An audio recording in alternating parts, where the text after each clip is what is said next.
تو انسان کی نیند اڑ جاتی ہے، راتوں کی نیند چلی جاتی ہے، انسان بستر پر کروٹیں بدلتا ہے۔ پولیس والے میرا نام لکھ کر کے لے کر کے گئے، پتہ نہیں کیا ہوگا۔ یاد رکھنا پولیس والوں کو اللہ اکبر پریشر بنا کر، وسیلہ لگا کر، کسی اور ذریعے سے کچھ اور ہتھ کنڈے استعمال کر کے آپ مینج کر سکتے ہو بہت ساری جگہ پر، مگر حال یہ ہے خدا کی محبوب صلی اللہ علیہ وآلہ وسلم فرما رہے ہیں جان بوجھ کر جس نے نماز ترک کر دی اس کا نام جہنم کے دروازے پہ لکھ دیا جاتا ہے۔ مجھے بتاؤ پولیس کے رجسٹر میں نام لکھا جائے تو انسان اتنا بے چین ہو جاتا ہے، نماز ترک کرنے کی بنیاد پر روزانہ اگر ہمارا نام جہنم کے دروازے پر 5 مرتبہ لکھا جا رہا ہے، کتنے افسوس کی بات ہے، کتنے حیرت کی بات ہے، اور ہمارے ماتھے پر شکن بھی نہیں آتا، ہمارے کانوں پہ جو بھی نہیں رہتی۔ اور دوسرا حال یہ ہے آج حرام کھانا لوگوں کو ایسا لگتا ہے جیسے کوئی گناہ ہی نہیں ہے،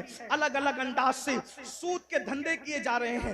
ایسے مرشدوں کے نام لیوا، غوث اعظم کے نام لیوا، غریب نواز کے نام لیوا، مخدوم اشرف کے نام لیوا، صابر پاک کے نام لیوا، اللہ والوں کے نام لیوا، اور اگر سود کے دھندے کریں تو کتنی حیرت کی بات ہے۔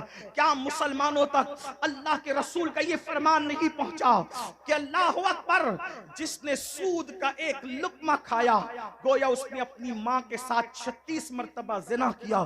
سرکار غوث اعظم رضی اللہ تعالیٰ نے ارشاد فرماتے ہیں کہ اللہ نے مجھے یہ جو مقام عطا فرمایا ہے اس کی کئی وجوہات میں سے 2 وجہ یہ بھی ہے، میں نے 2 چیزوں پر سختی سے عمل کیا، اللہ نے مجھے یہ مقام عطا فرمایا۔ ایک تو یہ صدق مقال، میں ہمیشہ سچ بولتا رہا، صدق مقال سچائی، اور عقل حلال، سچ بولتا رہا، حلال کھاتا رہا، یہاں تک کہ اللہ رب العزت نے مجھے یہ مقام عطا فرمایا۔ اور ایک دوسرے مقام پر ارشاد فرماتے ہیں درست العلم حتی صرت قطبا، کہ میں علم حاصل کرتا رہا یہاں تک کہ اللہ نے مجھے مقام قطبیت عطا فرما دی۔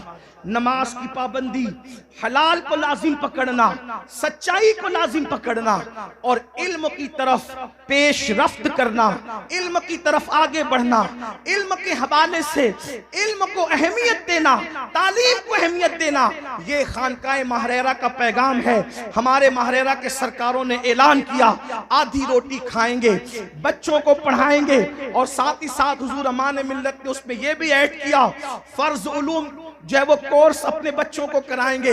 آج فتنہ ارتداد سے مقابلہ کرنے کے لیے ہمارے لیے لازمی ہے ہم اپنے بچوں کو دنیاوی علوم کے ساتھ اتنا علم دیں جتنا علم کا حاصل کرنا فرض ہے۔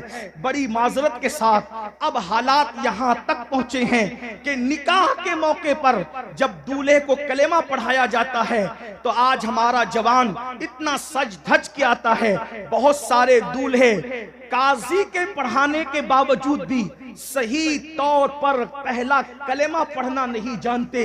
جس قوم کی زبوں حالی کا یہ حال ہو کہ وہ قوم پہلا کلمہ تک صحیح طور پر پڑھنا نہ جانے، اس قوم کو تباہی اور بربادی سے کون روک سکتا ہے؟ اللہ اکبر۔ بہت ساری جگہ تو ایسا کرنا پڑتا ہے کہ مائی خود اپنے ہاتھ میں لے لو تاکہ بیچارہ دولہا آج عزت کے ساتھ بیٹھا ہے ذلیل نہ ہو جائے۔ اللہ اکبر۔ ماں باپ نے بہت کچھ سکھایا لیکن دین نہیں سکھایا۔ جو ڈگریاں قبر کے باہر رہنے والی ہے ان پر تو ہم نے زور دیا، لیکن جو ڈگری قبر کے اندر جائے گی اس پر ہم نے توجہ نہیں کی۔ تو یاد رکھو اپنے بچوں کو بہت پڑھاؤ، بہت پڑھاؤ، دنیاوی علوم میں بہت آگے بڑھاؤ، لیکن ساتھ ہی ساتھ اتنا علم اپنے بچوں کو دے دو کہ ہمارے بچے جان سکے اللہ کے بارے میں کیا عقیدہ ہونا چاہیے، رسول اللہ کے بارے میں کیا عقیدہ ہونا چاہیے، آخرت کے بارے میں کیا عقیدہ ہونا چاہیے، مرنے کے بعد اٹھنے کا اسلامی تصور کیا ہے، اللہ اکبر، جنت اور جہنم کا معاملہ کیا ہے۔ اتنے علوم تو ہونے چاہیے، طلاق کے، نکاح کے مسائل تو ہمارے بچوں کو پتہ ہونا چاہیے۔ بڑی معذرت کے ساتھ ٹیوشن کے اور اسکول کے لیے ہم صبح 5 بجے تو اپنے بچوں کو جگاتے ہیں، لیکن فجر کی نماز کے لیے اپنے بچوں کو کب جگائیں گے؟ اللہ اکبر۔ یقیناً جگاتے اور جگاتے رہنا منع نہیں کیا جا رہا ہے، لیکن فجر کے لیے بھی تو اپنے بچوں کو جگاؤ۔ اللہ پاک کی بارگاہ میں میں دعا ہے اللہ ہمیں دین کو اہمیت دینے کی توفیق عطا فرمائے، اور یہ جو سوچ بنی ہے کہ ہم مسلمان ہیں اس لیے لٹ رہے پٹ رہے دبائے جا رہے تباہ کیے جا رہے برباد کیے جا رہے، یاد رکھنا یہ شیطانی وسوسہ ہے۔ مسلمان ہے اس لیے مصیبت نہیں ہے، بلکہ کامل مسلمان نہیں بنے اس لیے مصیبت ہے۔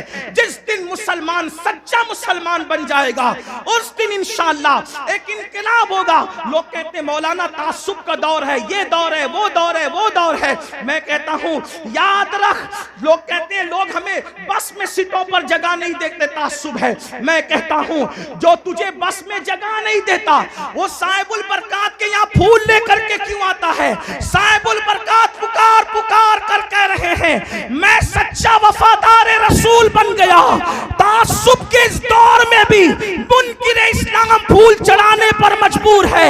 اگر تو بھی سچا مسلمان بن کر دیکھ، پھر دیکھ اللہ تجھے کیسی عزت عطا فرمائے گا۔ مسلمان ہونے کی وجہ سے ذلیل نہیں ہو، اسلام سے دور ہونے کی وجہ سے ذلیل ہو، کیونکہ قرآن کہتا ہے وَلِلَّهِ الْعِزَّةُ وَلِرَسُولِهِ وَلِلْمُؤْمِنِينَ، عزت تو اللہ کے لیے ہے، عزت تو رسول اللہ کے لیے ہے، اور عزت تو نبی کے غلاموں کے لیے ہے۔ آؤ حضور سے سچی وفا کرو، دین کا دامن پکڑو۔ دین رسوا کرنے کے لیے نہیں آیا، دین ذلیل کرنے کے لیے نہیں آیا، دین دبانے کے لیے نہیں آیا، دین تمہیں جو ہے وہ غریب کرنے کے لیے نہیں آیا، بلکہ دین وہ ہے۔